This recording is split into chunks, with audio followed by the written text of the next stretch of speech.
Need of estimate as a എസ്റ്റിമേഷൻ്റെ need എന്താണ്? One by one ആയിട്ട് നമുക്ക് നോക്കാം. To help the industry in deciding the manufacturing and selling policies. അതായത് എത്ര യൂണിറ്റ് മാനുഫാക്ചർ ചെയ്യണം, എത്ര എത്ര പ്രോഡക്റ്റ് മാനുഫാക്ചർ ചെയ്യണം, നമ്പേഴ്സ് മാനുഫാക്ചർ ചെയ്യണം, അതിൻ്റെ സെല്ലിംഗ് പോളിസീസ് എന്തൊക്കെയാണ്, അതായത് ഏത് തരത്തിൽ അത് വിറ്റയക്കണം, എക്സ്പോർട്ട് ചെയ്യണം, ഇനി എത്ര കോസ്റ്റിന് വിറ്റയക്കണം, ഇനി ഇതുമായിട്ട് ബന്ധപ്പെട്ട് എത്ര പ്രോഫിറ്റ് കിട്ടാം, ഇതുമായിട്ട് ബന്ധപ്പെട്ട കാര്യങ്ങളാണ് ഫസ്റ്റ് നീഡ്. അതായത് ഒരു ഇൻഡസ്ട്രിക്ക് manufacturing and selling policies decide ചെയ്യുക എന്നുള്ളതാണ് എസ്റ്റിമേഷൻ്റെ ഒരു റോൾ. അടുത്തത് to help in filling up tender enquiries. അതായത് ഇപ്പോൾ നമുക്കൊരു റോ മെറ്റീരിയൽ വേണമെന്ന് എഴുതുക. അപ്പോൾ എത്ര റോ മെറ്റീരിയൽ വേണം എന്ന് നമ്മൾ ടെൻഡർ വിളിക്കണം. അതായത് ഔട്ട്സൈഡ് വെൻഡേഴ്സിൻ്റെ അടുത്ത് നിന്ന് ടെൻഡർ വിളിക്കണം. റോ മെറ്റീരിയൽ സപ്ലൈ ചെയ്യാൻ ടെൻഡർ വിളിക്കണമെങ്കിൽ നമ്മൾ ഈ ഒരു എസ്റ്റിമേറ്റ് തയ്യാറാക്കണം. എന്നാലേ എത്ര ക്വാണ്ടിറ്റി നമ്മൾ മാനുഫാക്ചർ ചെയ്യാൻ ഉദ്ദേശിക്കുന്ന ക്വാണ്ടിറ്റിക്ക് അനുസൃതമായിട്ടുള്ള റോ മെറ്റീരിയൽ എത്ര സപ്ലൈ ചെയ്യണം നമുക്ക് ടെൻഡറിൽ സ്പെസിഫൈ ചെയ്യാൻ പറ്റുമോ. അപ്പം എസ്റ്റിമേഷൻ ഈ ടെൻഡർ വിളിക്കുമ്പോൾ ടെൻഡർ വിളിക്കുമ്പോൾ ടെൻഡറിനെ ക്ഷണിക്കുമ്പോൾ ഒരു ഹെൽപ്പാണ് ഇവിടെ. എസ്റ്റിമേഷൻ ചെയ്താലേ നമുക്ക് എക്സാക്റ്റ് ആയിട്ട് എത്ര വോളിയം റോ മെറ്റീരിയൽ ഔട്ട്സൈഡ് വെൻഡേഴ്സിൻ്റെ അടുത്ത് വേണമെന്ന് പറഞ്ഞുകൊണ്ട് നമുക്ക് ടെൻഡർ വിളിക്കാൻ പറ്റുകയുള്ളൂ. ഇനി അടുത്തത് to decide about amount of overheads. Overhead cost എന്താണെന്ന് പറഞ്ഞു. ഡയറക്റ്റ് മെറ്റീരിയൽ കോസ്റ്റും ഡയറക്റ്റ് ലേബർ കോസ്റ്റും അല്ലാത്ത എല്ലാം ഓവർഹെഡ് കോസ്റ്റാണ്. ഇപ്പോൾ ബിൽഡിങ്ങിൻ്റെ ഡിപ്രീസിയേഷൻ, മെഷീൻ്റെ ഡിപ്രീസിയേഷൻ, ഓഫീസ് കോസ്റ്റുകൾ, ക്ലറിക്കൽ കോസ്റ്റുകളൊക്കെ ഓവർഹെഡ് കോസ്റ്റാണ്. അപ്പോൾ ഇതൊക്കെ ഏകദേശം എത്ര ഈ കമ്പോണൻ്റൊക്കെ ഇപ്പം 100 കമ്പോണൻ്റ് 1000 കമ്പോണൻ്റ് മാനുഫാക്ചർ ചെയ്യുമ്പം ഇതല്ലാതെ ഡയറക്റ്റ് കോസ്റ്റ് അല്ലാതെ ഇൻഡയറക്റ്റ് ആയിട്ട് ഏതൊക്കെ കോസ്റ്റ് വരുന്നുണ്ട്, അത് എത്രത്തോളം വരുന്നുണ്ട് എന്ന് കാൽക്കുലേറ്റ് ചെയ്യുക. അതാണ് ഇവിടെ ഉദ്ദേശിക്കുന്നത്. അടുത്തത് to decide about the wage rates of workers after making time study. ഇപ്പോൾ ടൈം സ്റ്റഡി എന്താണെന്ന് കഴിഞ്ഞ മൊഡ്യൂളിലൊക്കെ കണ്ടിരുന്നു. അതായത് ടൈം സ്റ്റഡി വെച്ചുകൊണ്ട്, അതായത് ഒരു വർക്കർ ഒരു ഓപ്പറേഷൻ ചെയ്യാൻ ഒരു മെഷീനിൽ എത്ര ടൈം എടുക്കും, അപ്പോൾ ആ ടൈമിനെ ബേസ് ചെയ്തുകൊണ്ടാണ് നമ്പർ ഓഫ് കമ്പോണൻസ്, അതായത് ഔട്ട്പുട്ട് തീരുമാനിക്കുന്നത്. എത്ര കമ്പോണൻറ്റ് ഒരു പ്ലാന്റിൽ എത്ര വർക്കേഴ്സ് വർക്ക് ചെയ്താൽ പ്രൊഡ്യൂസ് ചെയ്യാം എന്ന് തീരുമാനിക്കുന്നത് ഈ ടൈം സ്റ്റഡി വെച്ചുകൊണ്ടാണ്. അപ്പോൾ അത് വെച്ചുകൊണ്ട് വേണം നമുക്ക് വർക്കേഴ്സിൻ്റെ വേജ്, അതായത് അവർക്ക് കൊടുക്കേണ്ട റെമ്യൂണറേഷൻ, അവർക്ക് കൊടുക്കേണ്ട സാലറി തീരുമാനിക്കുക. ഇനി അടുത്തത് മേക്ക് ഓർ ബൈ ഡിസിഷൻ. ഇപ്പോൾ എല്ലാ കമ്പോണൻറ്റും കമ്പനിയിൽ മാനുഫാക്ചർ ചെയ്യണമെന്നില്ല. വളരെ നമ്പർ കുറഞ്ഞ കമ്പോണൻസ് നമുക്ക് പുറത്ത് നിന്ന് വെണ്ടർ അടുത്ത് വാങ്ങാം. ഇനി കുറേ കമ്പോണൻസ് ആണെങ്കിൽ നമ്മുടെ കമ്പനിയിൽ മാനുഫാക്ചർ ചെയ്യുന്നത് തന്നെ എക്കണോമിക്കലാണെന്നുണ്ടെങ്കിൽ നമുക്കത് അവിടെ തന്നെ മാനുഫാക്ചർ ചെയ്യാം.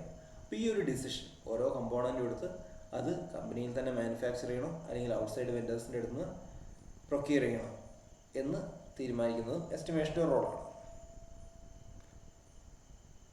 അടുത്തത് ഓരോ കമ്പനിയിലും ഓരോ പ്ലാന്റിലും എസ്റ്റിമേറ്റിംഗ് ഡിപ്പാർട്ട്മെൻറ്റ് ഉണ്ടാകും. ഇപ്പോൾ sales department, manufacturing department, estimating department, അങ്ങനെ പല പല ഡിപ്പാർട്ട്മെൻറ്റ് ഉണ്ടാകും. അപ്പോൾ ഒരു എസ്റ്റിമേറ്റിംഗ് ഡിപ്പാർട്ട്മെൻറ്റ് ഫങ്ഷൻസ് എന്തൊക്കെയാണെന്ന് നോക്കാം.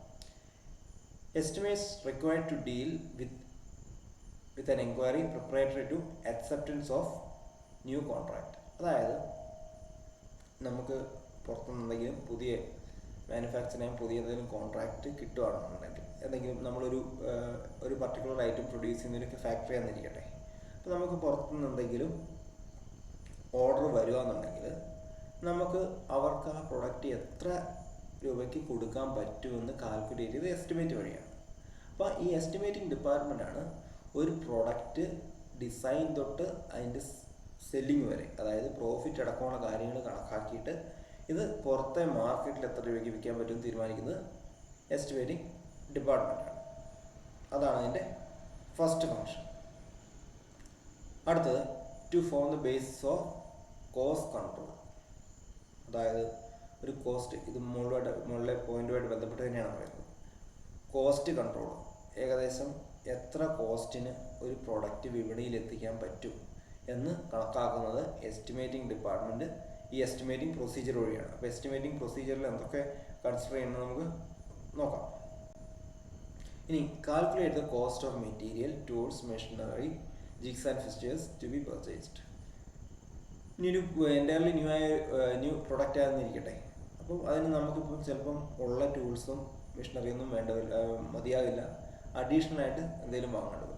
അപ്പോൾ ഇതൊക്കെ കാൽക്കുലേറ്റ് ചെയ്ത് വേണം നമ്മളൊരു പ്രോഡക്റ്റിൻ്റെ ഫൈനൽ കോസ്റ്റ് തീരുമാനിക്കാൻ. അപ്പം എസ്റ്റിമേറ്റിംഗ് ഡിപ്പാർട്ട്മെൻറ്റ് റോളാണ് ഇനി എന്തൊക്കെ വാങ്ങണം, ഇനി ആ ഒരു മെഷീൻ വാങ്ങി അതിൽ നിന്ന് എത്ര ഔട്ട്പുട്ട് ഉണ്ടാവും, ഇനി അതിനെ ബേസ് ചെയ്തുകൊണ്ട് ആ പ്രോഡക്റ്റിന് ഏത് കോസ്റ്റ് തീരുമാനിക്കാൻ പറ്റും, അപ്പോൾ അതിൽ നിന്ന് എത്ര ടേൺ ഓവർ ഒരു ലാഭം കമ്പനിക്ക് ഉണ്ടാവും. അപ്പോൾ ഇതൊക്കെ തീരുമാനിക്കുന്നത് എസ്റ്റിമേറ്റിംഗ് ഡിപ്പാർട്ട്മെൻറ്റാണ്. ഇനി അടുത്തത് to determine different overhead charges including selling, packaging and transportation. അതായത് നമ്മൾ പറഞ്ഞു ഡയറക്റ്റ് കോസ്റ്റ് അല്ലാത്ത എല്ലാ ഓവർ ഹെഡാണ്. അപ്പോൾ ഈ കാര്യങ്ങളൊക്കെ ഇപ്പം സെല്ലിംഗ് ഉണ്ട്, പാക്കേജിംഗ് ഉണ്ട്, സ്റ്റോറിംഗ് ഉണ്ട്, ട്രാൻസ്പോർട്ടേഷൻ ഉണ്ട്, അഡ്വർടൈസിംഗ് ഉണ്ട്, അങ്ങനെയുള്ള എല്ലാ കാര്യങ്ങളുടെയും എത്ര തുക ചിലവാകുമെന്ന് എസ്റ്റിമേറ്റിംഗ് ഡിപ്പാർട്ട്മെൻറ്റ് അവരുടെ ബജറ്റിൽ കണക്കാക്കണം. അതിനെ ബേസ് ചെയ്തുകൊണ്ടാണ് ഒരു പ്രോഡക്റ്റിൻ്റെ സെല്ലിംഗ് പ്രൈസ് തീരുമാനിക്കുന്നത്. അടുത്തത് to determine the selling price after adding decide profit in the total cost.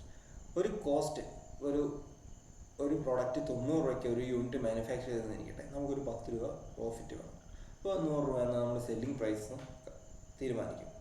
ഇനി ഇതൊക്കെ കാൽക്കുലേറ്റ് ചെയ്യണമെങ്കിൽ നമുക്ക് ആ കോസ്റ്റ് എത്രയായിന്ന് പ്രോഡക്റ്റ് മാനുഫാക്ചർ ചെയ്യുന്നതിന് വളരെ മുമ്പ് തന്നെ ആ ഡിസൈൻ പ്രിപ്പയർ ചെയ്യുന്ന അവിടെ തന്നെ നമ്മൾ ഈ പ്രോഡക്റ്റ് ഇതുവരെ ഉണ്ടാക്കിയിട്ടുണ്ടാവില്ല, പക്ഷേ കാൽക്കുലേഷൻ വഴി സിമുലേഷൻ സോഫ്റ്റ്വെയർസ് ഒക്കെ അവൈലബിൾ ആണ്, അതുവഴി നമ്മൾ കാൽക്കുലേറ്റ് ചെയ്യും.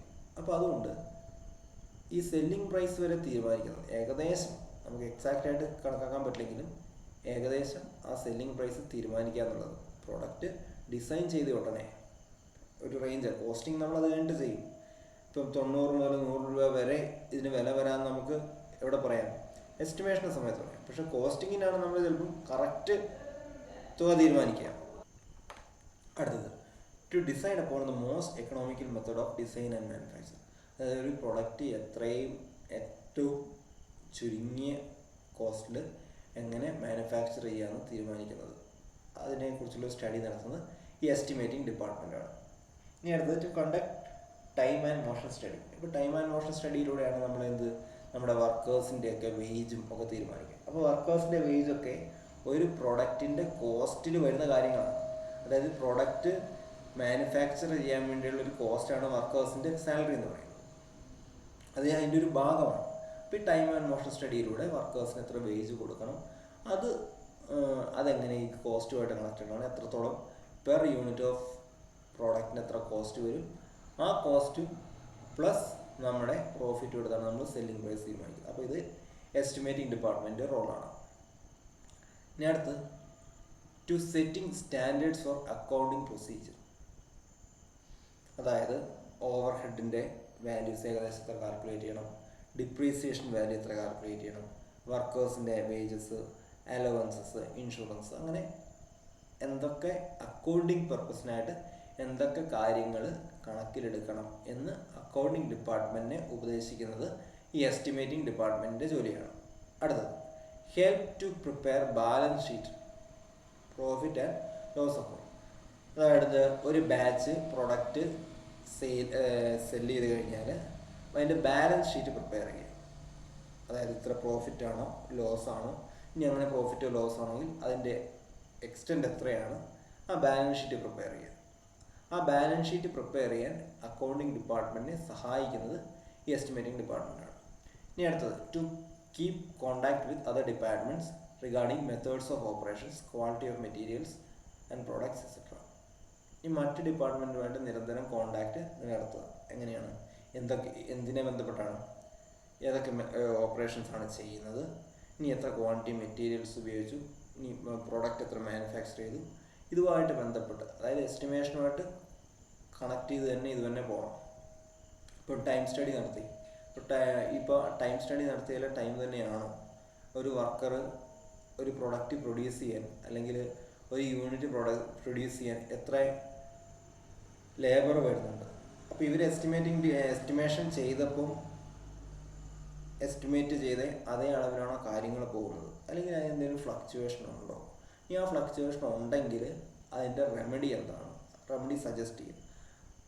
എന്നാൽ നമ്മുടെ കോസ്റ്റൊക്കെ നമ്മൾ പറയുന്ന എസ്റ്റിമേറ്റും കോസ്റ്റുമായിട്ട് വലിയ അന്തരമില്ലാതെ വലിയ വ്യത്യാസമില്ലാതിരിക്കുകയുള്ളൂ ഈ നമ്മൾ എസ്റ്റിമേഷൻ ചെയ്ത ഓരോ സ്റ്റെപ്സും ആക്ച്വൽ കേസിൽ ഇംപ്ലിമെൻറ്റ് ചെയ്താലേ പറ്റുള്ളൂ. അപ്പോൾ ഈ എസ്റ്റിമേറ്റിംഗ് ഡിപ്പാർട്ട്മെൻറ്റ് മറ്റ് ഡിപ്പാർട്ട്മെൻറ്റുമായിട്ട് എപ്പോഴും കോൺടാക്റ്റ് ആയിരിക്കും. മറ്റ് ഡിപ്പാർട്ട്മെൻറ്റുമായിട്ട് regarding methods of operation, quality of materials. അതായത് നമുക്ക് ഡിസൈഡ് ക്വാളിറ്റി മെറ്റീരിയലാണോ വെൻഡർ തരുന്നത്, ഇനി അതിനെന്തെങ്കിലും സ്ക്രാപ്പ് ലോസ് ഉണ്ടോ, ഇനി നമ്മൾ മോഷൻ സ്റ്റഡിയിലൂടെ അല്ലെങ്കിൽ ടൈം സ്റ്റഡിയിലൂടെ ഡിറ്റർമൈൻ ചെയ്ത ടൈമാണോ ആ ഓപ്പറേഷൻസിന് വേണ്ടിയിട്ട് വർക്കേഴ്സ് എടുക്കുന്നത്.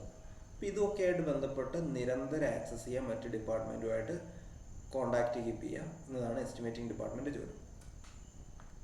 അപ്പോൾ നമ്മൾ നീഡ് ഓഫ് എസ്റ്റിമേറ്റിംഗ് കണ്ടു, എസ്റ്റിമേറ്റിംഗ് ഡിപ്പാർട്ട്മെൻറ്റ് എന്നാണ് കണ്ടു, എസ്റ്റിമേറ്റിംഗ് ഡിപ്പാർട്ട്മെൻറ്റ് ജോലിയാണ്. അപ്പോൾ ഇത്രയും ഡിപ്പാർട്ട്മെൻറ്റിൻ്റെ ഫങ്ഷൻസ്, എസ്റ്റിമേറ്റിംഗ് ഡിപ്പാർട്ട്മെൻറ്റ് ഫങ്ഷൻസ് വളരെ ഇമ്പോർട്ടൻ്റ് ആണ്. ഓരോ പോയിൻ്റ് ഓർത്ത് വെക്കുക.